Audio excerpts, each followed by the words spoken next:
2015, Microsoft called Windows 10 the last version of Windows ever, and after 10 years, the promise that Microsoft gave did not stay true when they released Windows 11 back in 2021. Windows 10 has officially died, so let's highlight what Windows 10 brought to the table 10 years ago and explain what you can do about your incompatible Windows 11 setup.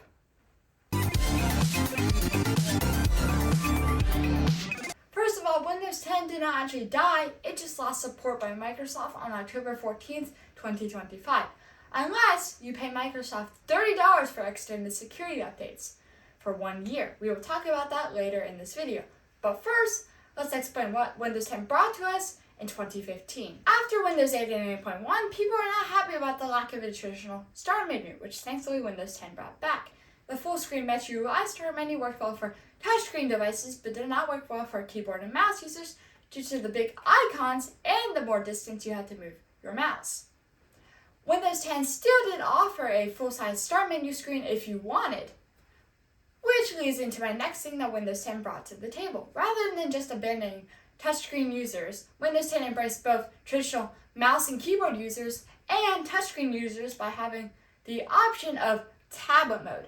Tablet mode made icons and characteristics of the operating system bigger, which led for a better touchscreen experience. After charging to upgrade from Windows 7 to 8, most people who upgraded were not happy, and Microsoft incentivized people to upgrade to Windows 10 by offering free upgrades for 1 year from Windows 7 and 8. Although Microsoft officially ended support for a free upgrade, you can still upgrade it for free to this day. You most likely use the Windows Settings app on a daily basis, and that app was first introduced in Windows 8, but it was lacking a lot of features. Windows 10 made many improvements to the Settings app, including adding additional features that were in the legacy control panel and moved those features into the newer Settings app. Although this helped, it did not completely remove the need for the classic control panel. The amount of duplicate apps was a problem for Windows 10, with many of those apps being removed in Windows 11, and a few being removed from the equation in Windows 10 too. Except the Windows control panel that is still there to this day.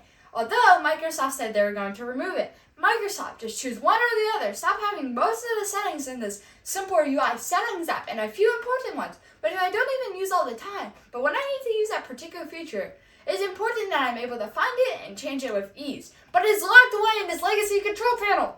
Why? I know about legacy support, but come on, Microsoft! There's better ways to do it. Sorry about that. Anyways, change the topic from that quick rant though. Windows 10 brought slightly better performance in games and applications, as well as brought Cortana, RIP, to the desktop. For those of you who don't know, Cortana was a voice assistant for Windows that did not compete at the same scale as Alexa, Siri, or Google Assistant. Plus, it had a lot of flaws, so Microsoft decided to kill it. Windows 10 featured Xbox integrations, which brought things like the Xbox Game Bar and the Xbox app. Microsoft Edge made its first appearance in Windows 10, which will eventually replace Internet Explorer when Microsoft decides to kill it. And just go full Chromium. Oh, how did I not mention? Windows 10 brought full support for DirectX 12! DirectX 12 improved support through driver level changes. You can learn more about DirectX 12 in a future Tech in Less Than 5 Minutes episode. I'm not a person who really understands the Windows command line very much, and coding in general, but Windows 10 brought improvements to that. Anyways, if I missed any cool features, please feel free to leave a comment below or leave a reply in our community forum. We've just highlighted all the cool features that Windows 10 brought. Now we have to understand the impact the end of life of Windows 10 will have to millions of PCs. So what can you do? Number 1, you can straight up just get a new computer that is compatible with Windows 11.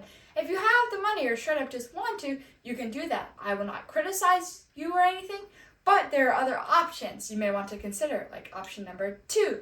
Try Linux out. You can abandon Windows altogether and go Linux. With a variety of distros to choose from, this may not be a bad option. You may even find out you like Linux even better. Maybe not. It's your choice. The next option is one that may involve some selling of the high C. Arrgh! Number 3, install Windows 11 by bypassing certain operating system checks.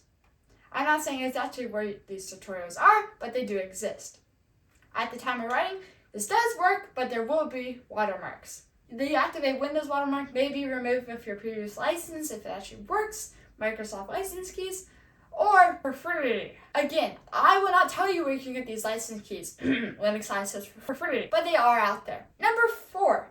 Now, the student among you may have noticed that I mentioned earlier in the video, you can pay Microsoft $30 for 1 year of extended security updates for Windows 10. Great, I guess? Anyways, the last option that I know of is option number 5. Keep using your computer just the way it is. By doing this, accepts the security risk of having no security updates.